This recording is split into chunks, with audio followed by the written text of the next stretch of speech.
Hi, I'm Kevin Spunde, and I'm here with Jordan from Aguilar, and today we're going to be looking at the differences between the AG series head and the tone hammer heads, as well as the SL and DB cabinets.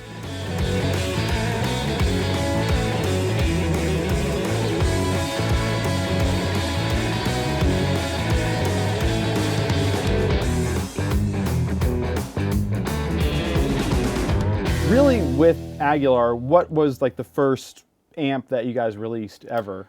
So our very first product was actually a preamp, the DB680, which was a beautiful all-tube preamp, had a really beautiful, robust EQ section that was inspired by some of the most beloved gear from our founder, Dave Boonshoft. And that really was the starting point that then led to products like the DB728, 750, and now the 751 that has become just a staple in the world of bass.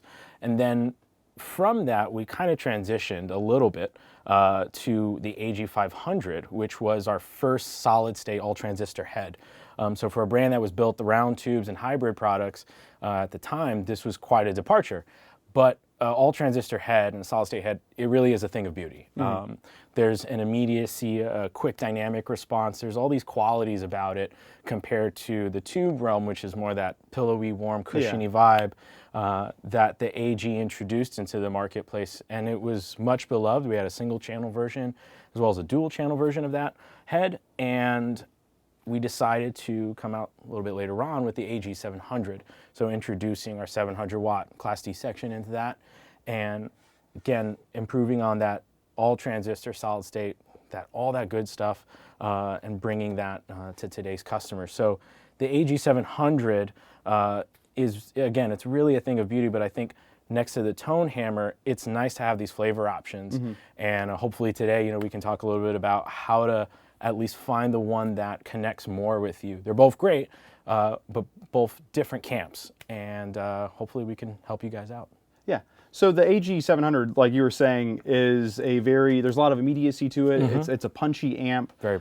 For me, it's like, would you call it like hi-fi in a way, or is it? It's got like, first of all, it's got a ton of clean headroom. Yeah. This thing is. So when I say hi-fi, I think like clean headroom. Clean right? headroom. It doesn't really ever get that kind of hairy, fuzzy, tubey character that some people know.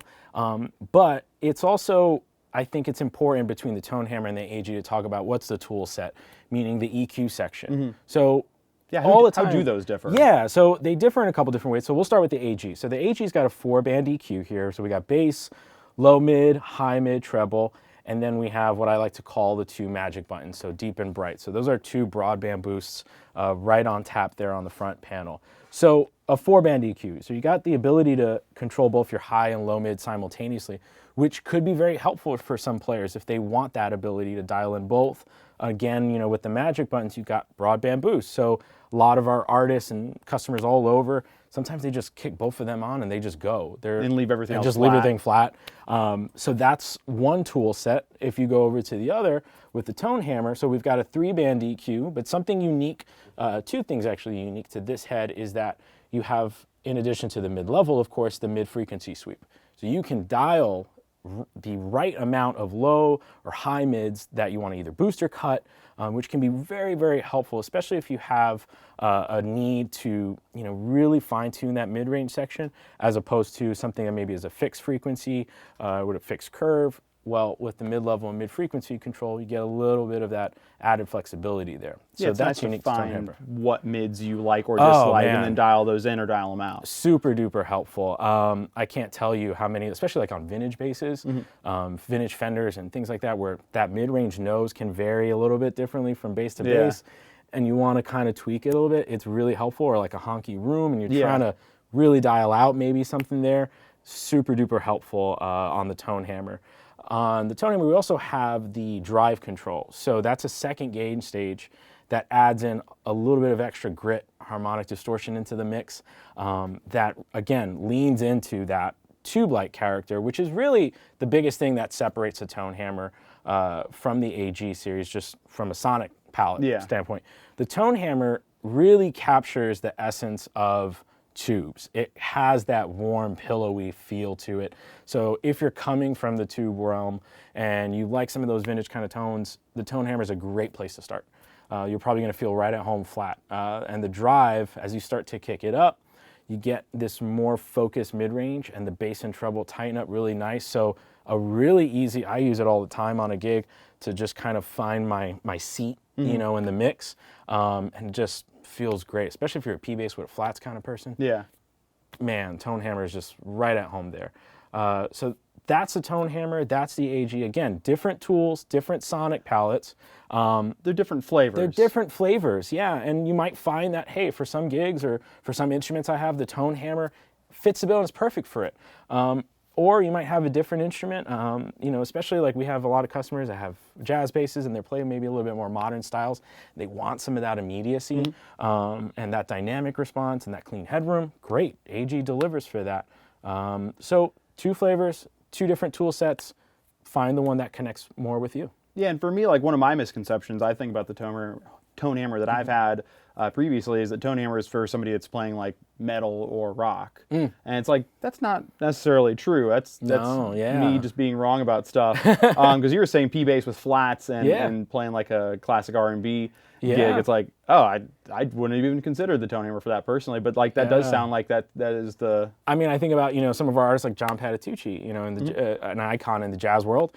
And he loves the tone hammer. 751 as well is another one of his favorites. And he plays upright through his tone hammer 500. He loves it. It sounds great. It works for him. And I think that's, you know, the other part of this is that, you know, we're helping to give you some language and a starting point to think about it. But when you experience the amp, you know, you also want to find what connects to you.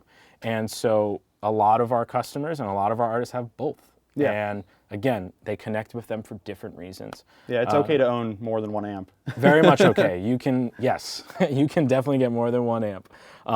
You know, me personally, I connect with the tone hammer when I have my P bass on, but when I have a J bass or my F bass or something different, you know, I end up loving the AG for different reasons. So just get both. Yeah. Why not? There. That's the easy answer. Yeah. And for me, after playing through both of them, I do a lot of rock gigs, like 80s rock, 90s rock stuff. And with that being said, I'd rather have the AG 700 and I'd rather get some of my like grit and distortion and whatnot from pedals and keep a more kind of clean, punchy, blank slate with my amp, which is for like me, I'd like the AG 700, but it's, once again, it's not, neither amp is for one specific genre or the other. If there's, something with Aguilar, so you have choices. Yeah. And we're going to talk, you know, that trickles right down into the cabinets. You know, we have 2 lines. We have the DB line and the SL line. And the SL line, we'll start there. So the SL stands for super light.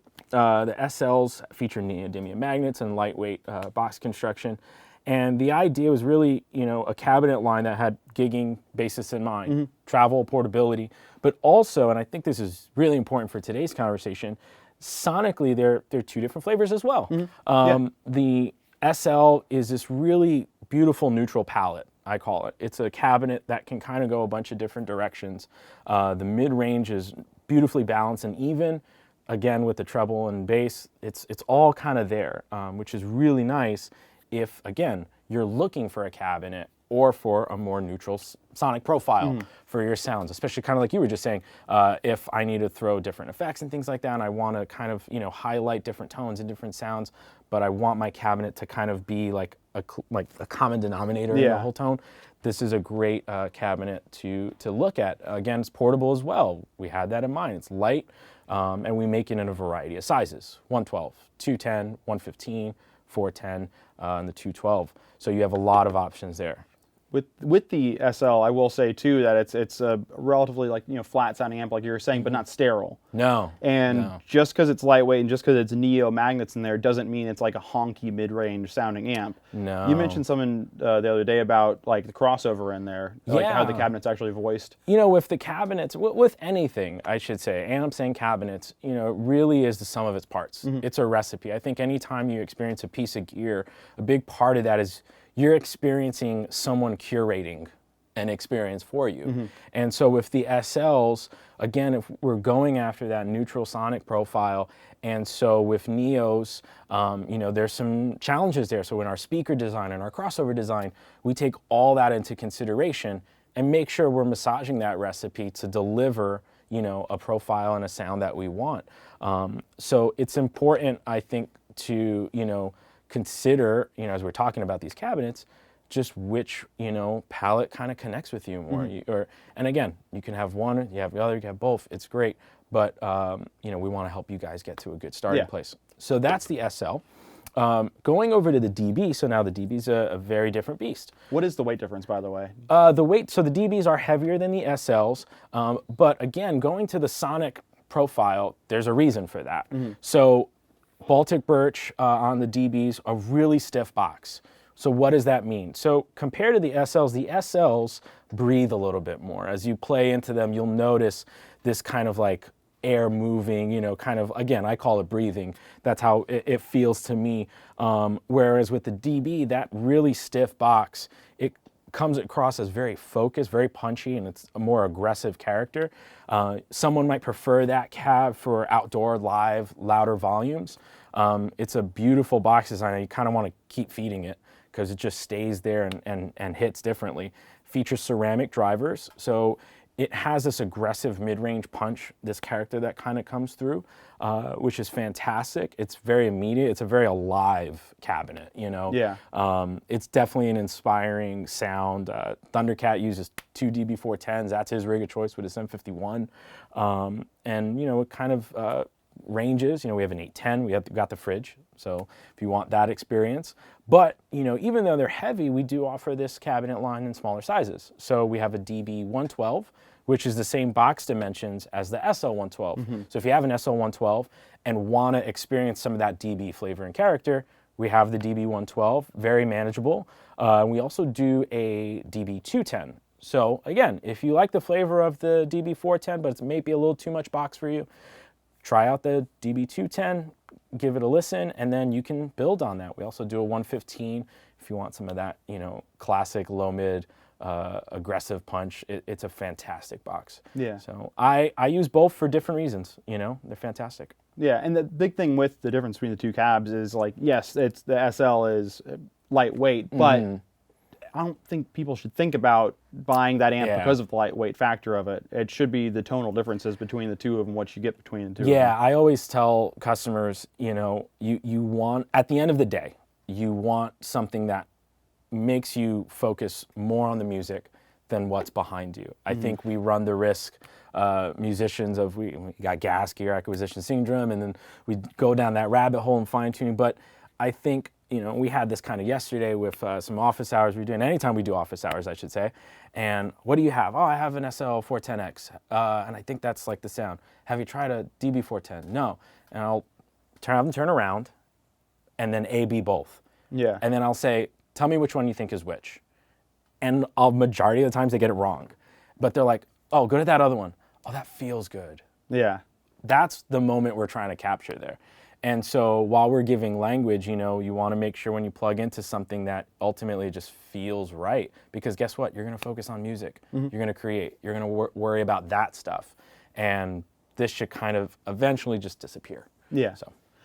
And for anybody watching, office hours at Sweetwater is we have manufacturers come in all the time, and they actually train all of our salespeople on this stuff regularly. And part of that is bringing gear in and demoing it and trying it out and explaining it and which is also great because you're going to contact your Sweetwater sales engineer and they're going to have that real world experience. So when you ask them about DBs or SLs or tone hammers or AGs, it's not just reading off a spec sheet. They've experienced the amp for themselves and can talk from that place. So that's a beautiful thing, especially with Sweetwater as a partner. And we should say that Aguilar actually does a really, really great job of posting a ton of content, being different amplifiers and cabinets and everything.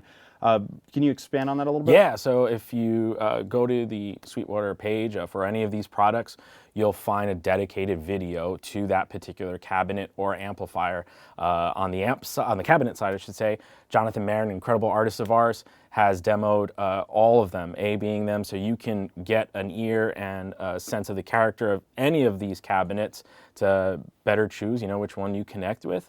And on the amplifier side, the same thing. So those videos, again, are on those product pages. Encourage you guys, give them a listen, and hopefully it helps you make a decision for yourself. Jordan, thanks for coming out today. Really appreciate you helping us out with looking over all this gear and explaining some things. It's awesome to have you here. Appreciate it. It's great to be here. And if you guys have any questions about any Aguilar gear that we talked about or anything else in general, give your Sweetwater sales engineer a call. And thanks for watching. Don't forget to like, comment, and subscribe.